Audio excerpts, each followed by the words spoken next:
It's time to put down your hymnals, children. I'm Jason Inman. And I'm Ashley Victoria Robinson. We are here to bring you a review and recap of Preacher, Episode 10, Call and Response. Yeah. Hey, when do you think that's going to happen? Never. Just so you know, this episode is going to have some major spoilers, so if you haven't seen it, you might want to come back later. This finale episode starts with Jesse running from the law, meeting up with Tulip, and we finally get a reveal of what Carlos did to them that was so bad in the first place. You get the introduction of the idea that Tulip was actually pregnant at the time of the heist, and Carlos somehow induced a miscarriage, and that's when everything went south. I was not a big fan of this addition, and you clarified that this is not something from the comics. Do you feel like this added anything to the story, or do you think it was maybe a step backward for the characters? I don't know, because I was expecting these flashbacks to reveal some needed element to these characters, to explain what split them up and what sent Jesse to become a minister. Now, in the comics, there's a very strong reason why Jesse abandons Tulip and goes away. We don't really get that, besides seeing just a flashback that is sort of Vincent Vega Pulp Fiction style, which I don't really think added much to the character.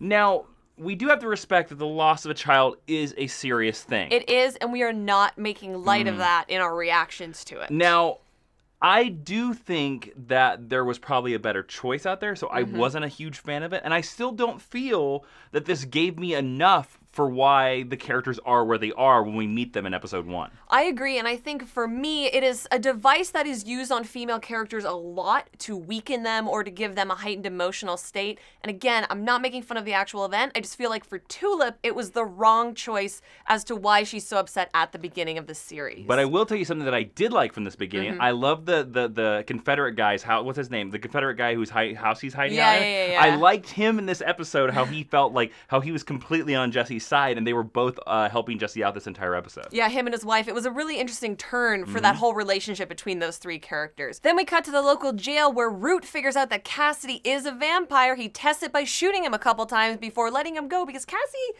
didn't really do anything wrong to Root, so he's got nothing to hold him with. We then go to the thing that we've been counting down the whole episode. God is gonna come to Anvil. Jesse calls him with the angel hand. It doesn't look like it's working, and then a really cheap effect comes down from the sky, and we talk to super white guy God for a little while until it reveals, just like in the comics, that it is not actually God, that God has been missing for some time. Now, this is something that is integral to the comics. Did you think that this was a good adaptation of that story beat? Well, no, it is not something that's integral to the comics. It is, there were just lines that were cribbed from the comics in this. Like when he opens up the projection of God, he says that, like, I am the Alpha and Omega, and that is exactly what one of the angels does to Jesse, I believe in issue 6. Yes. And then Jesse says, cut the shit, and the angel like turns into a normal angel. There was no like question and answer session, and also Jesse, Tulip, and Cassidy are the only ones that get the reveal that God is not there. Not the entire town of Anvil. I thought it was interesting that we decided to do it the whole scene. I actually thought it was funny that Jesse couldn't figure out the phone. I thought that was really funny.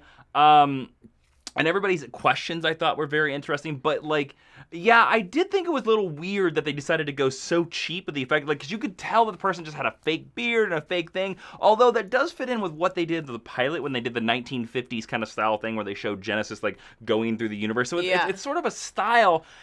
I don't know if it was that effective. It makes me wonder if it was supposed to be a cue to the audience, who again, you can't assume reads the comic, that there's something hinky here, and why doesn't everybody else notice it? Like, because they're so taken aback by the idea that this could actually be God talking to them. And if you saw something like that happen in real life, you would buy into it. You wouldn't be as critical of it, certainly, as the TV watching audience is. I really liked the moment where Quinn Cannon came and tried to get some closure. For me, it's probably the closest to a humanizing beat that you're going to get out of that character, particularly where we see him end this episode. Yes, agreed. And then I like the episode that the R Trinity, Jesse, Tulip, and Cassidy leave and decide to go get French fries. Yes. I also think that my favorite thing about the scene talking to God was that Cassidy has a couple comments to some people about like, oh, hey, this is the angel hand, like as if they're supposed to know. We get a lot of good return to the sarcastic Cassidy that we had seen previous to him being burned. He also says that this is not as crazy as a Bieber concert that he went to once. Yeah. But real quick, let's mention that in this scene, yes, you're shocked and surprised, we finally get the red Cassidy sunglasses Yes, from the we comic do. books, and he starts wearing them. And when we were watching it, when Cassidy enters that scene, Jason's like, "Oh, he's got his sunglasses." He's got the red sunglasses. Yeah, it was a nice callback to the comic. Well, because in the comics, it's a big reveal that you do not see Jesse. You do not see Cassidy's eyes until very close to the end of the series, and it's a big reveal. Why? Obviously, you can't do that. You can't hide your actors' eyes the entire series. I mean, you can, but it's not a nice thing. But it's a nice touch that he has the red sunglasses. Yes, and then we finally get them with the French fry quest going to a diner, and you get a really close approximation to the very first scene in Preacher. In issue 1 of Preacher. So it seems, for me, it was a little strange that it took 10 episodes to get to the first issue of Preacher, but it was so gratifying to have those characters behave the way that you expected them to in this adaptation. Did you like finally getting to see something that actually felt like the comic? I actually think that was my favorite scene my second favorite scene in the entire episode. But then, of course, let's talk about the big thing, the methane of all of Anvil, because all of Anvil doesn't give a damn anymore because God doesn't exist, and the methane causes Anvil to completely blow up. The church is destroyed, the entire town is destroyed, and everyone in the outside world assumes that everyone else is dead. Now, I want to talk about this specifically because we had a little bit of a journey with Sheriff Root, right? And how the world was crazy, stuff like that. We had a little bit of journey of Kincannon. Yes. We had a little bit of journey with the Confederate guy. We had a journey with Maggie, the girl. Emily, excuse me. I want to call her Maggie like she's from The Walking Dead. But the destruction of Anvil, for me, says that all of these journeys were meaningless. It negates almost all of the dramatic tension for this whole season.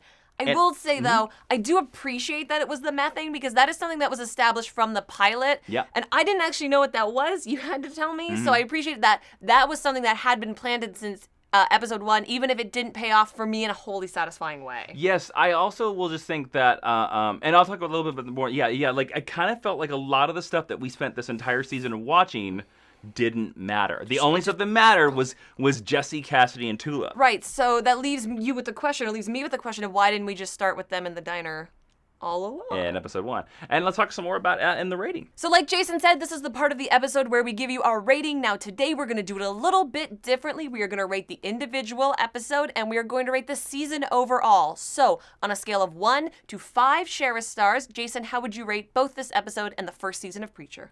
I would rate this episode as a 3. I actually think that this is one of the better episodes of the season. I agree. Some stuff happened. I did think there were some really good character scenes. But of course, during the finale, they aren't going to waste much time like they waste early in the season. But the overall season, I'm going to give a 2. Ooh. Besides this episode, last week in episode 6, I felt like every other episode was kind of meaningless now, especially since the town blew up. Yep. And just didn't progress the story at all. Basically didn't progress the story at all. So most of the time that I was watching this very episode, the reason why I rated it a little bit higher is because I almost kind of felt that this could have been the pilot. It should have been the pilot. Like you could have started this media res, but you could have put all the stuff of the town in like one episode. Yeah. And then I think you could have blown up the town, maybe at the end of episode 2. You know, like so make it a 2-hour pilot. But I think that they should have been driving off into the distance at the end of the pilot. I think there was a lot of fear because this is a comic book property and it is well known to be a comic book property, that they needed to do a lot of exposition, and I think that was ultimately to the show's detriment. I think it was to the detriment. I agree. What would you give this episode, and what would you give the entire season? I would give this episode, because we're not doing half stars, I'm going to give it a 4. Because I think I liked it as much as I liked the last episode, even if there are, I think, maybe some more narrative problems with it. And I'm going to agree with you, and I'm going to give the overall season 2 stars, and that's only because I really like the trinity of actors that is leading this show. Hey, that show is well cast. I have no problem with the way it's shot. I have no problem with the cast. I just don't think there's enough in the story. I don't, and frankly, if someone was going to ask me, is Preacher worth watching, I'd tell them to watch the last 2 episodes. Now, we did forget to talk about, I completely forgot, that in the rubble of Anvil, you see the Saint of Killers. Yes. Which was my favorite scene of the entire episode, because we finally get to see the Saint of Killers in action. Like, I wish we would have saw him from episode 3. I think it's a little too late almost. It is too late. It is too late to build an entire season around this character and not have him show up in the finale. I'm sorry to interrupt you. No, that's okay. I interrupted. I almost feel like you could have put off revealing him to the halfway point. Like, he could have been your episode 5 reveal. But episode 10 is like, we've literally seen his journey 4 or 5 times before he finally gets to come to Earth. And he's such a cool character. Well, it's one of these things for me, it's like, don't set up this amazing antagonist and then not have him fight the protagonist. Not have him antagonize, exactly. Like, we should have seen him at least meet Jesse in the finale. And for the fact that he doesn't, that would be like Luke Skywalker... that would be like Obi-Wan Kenobi never fighting Darth Vader in the entirety of A New Hope. Yeah. It doesn't make sense. Like, imagine no lightsaber fight at all in A New Hope. Doesn't work, does it? Not as well.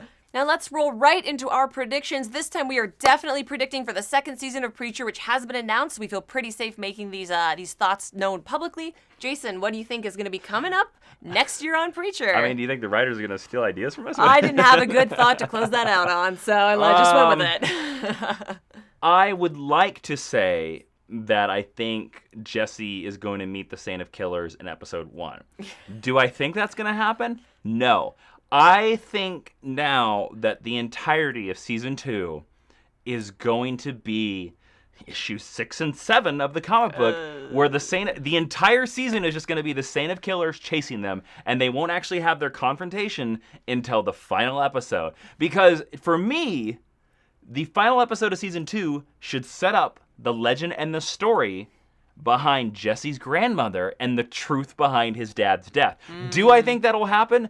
No. On the pace that they're going, we're not going to see that till season 4. Wow. So I think it's just the entire season is just going to be Saint of Killers, and they're running around places. That's it. That's what I think it is. All right. I think... Kind of pessimistic, sorry. That's okay. It's a realistic expectation. Yep. I think what we're going to get is basically everything from the first 6 issues at First Trade that we didn't get in the first season. We did about half of what happens there, and I think that we're going to spend the 2nd season flushing the rest of that out. I do think I'm going to crib your prediction from last week and say that we will see Eugene and he will get brought back. We did see a glimpse of him in this episode, but you don't know if that's Jesse's projection of him or if that is where actual Eugene wound up when he was sent to hell. That was also another thing that I was a little disappointed that we didn't settle in this final episode. I agree, because he is, for me, he's very much one of the hearts and the through lines, and to just leave him literally in the abyss, it was a little disappointing. I have another extra prediction. I think the next arc in the Preacher comic book is that they go to New York City and they spend like 3 issues in New York City. The Empire State Building. I kind of wonder if they're going to spend the entirety of the next season in New York City.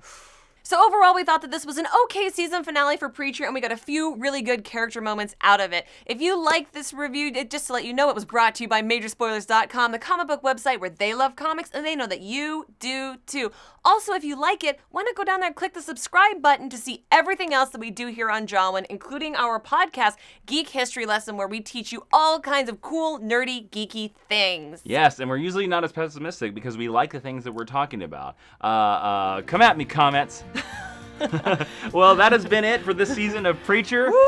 Church is finally over after 10 long weeks. Thank you all for watching. I'm Jason Inman. I am Ashley Victoria Robinson. And until next year, go back to the Gospels and read the true tale of Jesse Custer. And, you'll pass through season 1 in 5 pages.